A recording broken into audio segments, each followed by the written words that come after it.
আসসালামু আলাইকুম। মুরগি ঝিমালে কি করবেন? রেনামাইসিন ঔষধ খাওয়াবেন? আপনার মুরগি দুর্বল, আপনি কি করবেন? লাইসোবিট ঔষধ খাওয়াবেন? যারা অল্প কিছু মুরগি পালন শুরু করেছেন কিংবা শুরু করতে চাচ্ছেন, তারা সবচেয়ে বেশি এই ভুলটাই করে থাকে। যদি মুরগি ঝিমানো শুরু করে, তারা কোনো কিছু চিন্তা বা পর্যবেক্ষণ না করেই রেনামাইসিন ঔষধ খাওয়ানো শুরু করে দেয়। আর যদি দেখে মুরগি দুর্বল, খাবার পানি কম খাচ্ছে, তাহলে কোনো কিছু চিন্তা না করেই লাইসোবিট ঔষধটার প্রয়োগ শুরু করে দেয়। দেখুন, রেনামাইসিন ও লাইসোবিট দুইটা ঔষধই ভালো, আমি খারাপ বলছি না, কিন্তু আপনার মুরগির রোগ বুঝে সঠিক ঔষধ প্রয়োগ করতে হবে।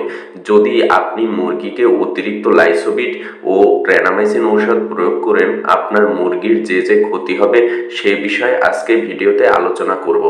আরও আলোচনার অংশ থাকবে আপনি কিভাবে লাইসোবিট ঔষধটার ব্যবহার করবেন, মুরগি কিভাবে রেনামাইসিন ঔষধটার ব্যবহার করবেন, যার ফলে আপনার মুরগির কোনো ক্ষতি হবে না। চলুন আলোচনা শুরু করা যাক। রেনামাইসিন ও লাইসোবিটের সঠিক প্রয়োগ করে আপনি মুরগি পালনে কিভাবে লাভবান হতে পারবেন। প্রথমত, অতিরিক্ত লাইসোবিট খাওয়ালে মুরগির লিভার ও কিডনিতে সমস্যা হয়। অতিরিক্ত ভিটামিন, বিশেষ করে ভিটামিন এ ও ডি, লিভার এবং কিডনিতে জমা হয়ে টক্সিসিটি তৈরি করে। অতিরিক্ত প্রয়োগের ফলে মুরগির হার্টের সমস্যা হয়। দ্বিতীয়ত, ভিটামিন ডি বেশি হলে ক্যালসিয়াম ও ফসফরাসের ভারসাম্য নষ্ট হয়ে যাবে এবং হাড়ের ক্ষয় হতে পারে। তৃতীয়ত, যে সমস্যাটি বড় আকারে ধারণ করে তা হলো ডায়রিয়া ও হজমের সমস্যা। অতিরিক্ত ভিটামিন ও খনিজ মুরগির হজমের সমস্যা শুরু করে দেয়।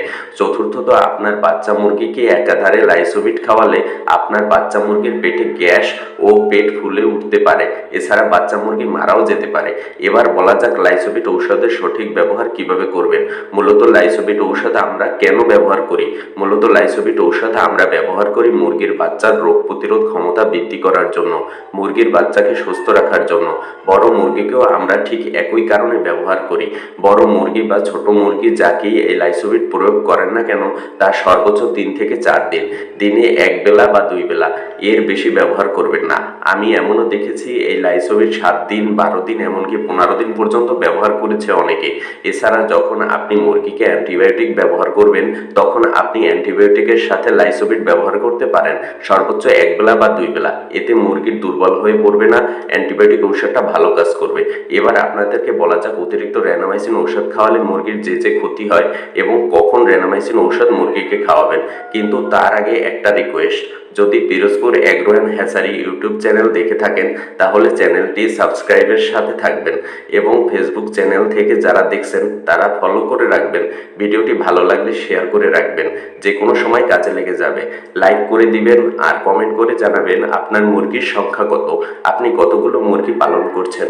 মুরগিকে অতিরিক্ত রেনামাইসিন খাওয়ালে মুরগির কিডনি লিভারের সমস্যা হয়, আপনার মুরগির রোগ প্রতিরোধ ক্ষমতা কমে যায়। যেহেতু এটা অ্যান্টিবায়োটিক, অতিরিক্ত খাওয়ালে এই অ্যান্টিবায়োটিক মুরগির শরীরে রেজিস্টার্ড হয়ে যায়। পরে মুরগির শরীরে আর কোনো অ্যান্টিবায়োটিক কাজ করে না।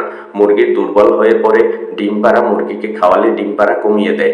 আপনার মুরগি যদি কলেরা হয়, সালমোনেলাসিস হয়, ডায়রিয়া, এন্ডোরেটিস হয়, টাইফয়েড হয়, যদি সংক্রমণজনিত জ্বর এবং দুর্বলতা থাকে, তাহলে 3 দিন খাওয়াবেন, 4 দিন খাওয়াবেন, 7 দিন খাওয়াবেন। যদি এতে কাজ না হয় তাহলে ঔষধ পরিবর্তন করে অন্য ঔষধ দিবেন। অতিরিক্ত দিলে অন্য সমস্যা হবে। এতক্ষণ আপনাদের মাঝে ছিলাম আমি মেহেদী হাসান জয়। আল্লাহ হাফেজ।